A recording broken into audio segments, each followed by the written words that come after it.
পিছনে হাঁটা যাবে না, বাধাগুলো সরাতে হবে। এটাই তো আসলে সত্যি কথা। বাধা আসবে না, বাধা আসা উচিত ছিল না, বাধা আর একটু কম হওয়া উচিত ছিল, এগুলো আমাদের মনোজাগতিক চাহিদা হতে পারে। কিন্তু আসলে বাধাটা কত বড়, বাধাটা কত শক্ত, সেটা উপলব্ধিতে আসাটা খুবই জরুরি।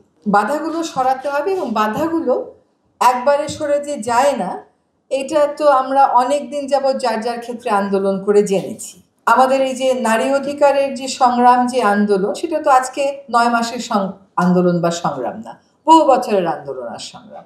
তো বহু বছরে যে জিনিসটা আমরা সমাধান করে ফেলতে পারিনি, 9 মাসে সেটা সমাধানের একটা আনুষ্ঠানিক প্রক্রিয়া যদি শুরু হয়, এটাকে আমি কোনোভাবে আন্ডারমাইন করতে চাই না। এখন প্রক্রিয়া শুরু হওয়ার সাথে সাথে বাধা আসবে, বাধার যৌক্তিকতা অযৌক্তিকতা নিয়ে বিতর্ক হবে, আলোচনা হবে, তারপরেই তো আপনি একটা পর্যায়ে যাবেন।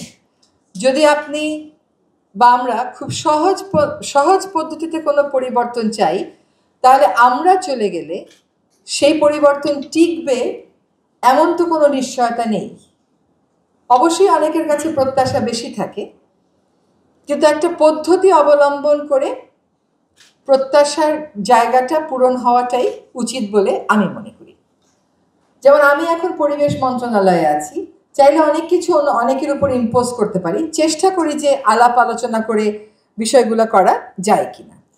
এখন অধিকারের বিষয় যখন আসে এবং সমমর্যাদার বিষয় যখন আসে, তখন অবশ্যই আমরা একটা পাওয়ার স্ট্রাকচারে তো আছি, সেখানে আমার অবস্থান একরকম, আরেকজনের অবস্থা আরেক রকম। আমি যখন সেই স্ট্রাকচারটাকে অ্যাড্রেস করে আগাতে চাই, সেখানে পরিবর্তন আনতে চাই, সেখানে অবশ্যই বাধা আসবে।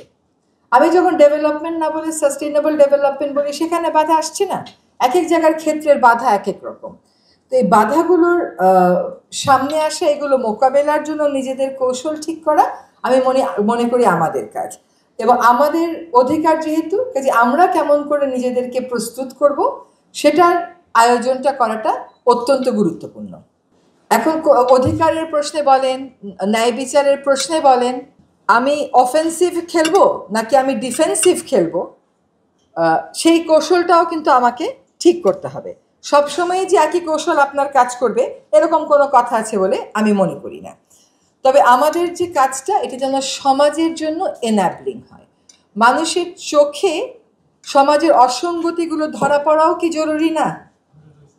অসঙ্গতিগুলো কার্পেটের নিচে রেখে দিলে যদি আমরা মনে করি ভালোই তো ছিল সবুজ রঙের, সেরকম কিন্তু বিষয়টা না। বরং অসঙ্গতিগুলোর সামনে আসাটা আমি মনে করি অনেক বেশি গুরুত্বপূর্ণ।